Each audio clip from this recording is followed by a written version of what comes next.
This tutorial will guide you through the process step by step. First, log in to your Namecheap account by entering your login credentials. Once you're logged in, scroll down to find the domain where WordPress is installed. Once you've found your domain, go to the hosting section and click on Go to cPanel to access the cPanel dashboard. In cPanel, scroll down until you reach the Software section. Here, click on WordPress Manager by Softaculous. Make sure you're in the WordPress Management section. This is where you'll see all the domains that have WordPress installed. Look for the domain where WordPress is installed that you want to uninstall.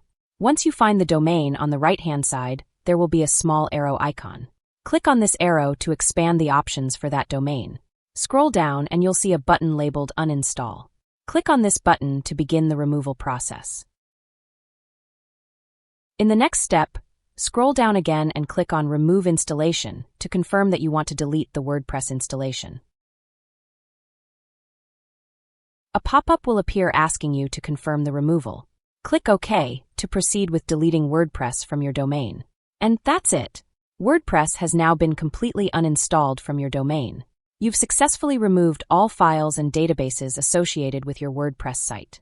I hope this tutorial helped you uninstall WordPress from your Namecheap cPanel.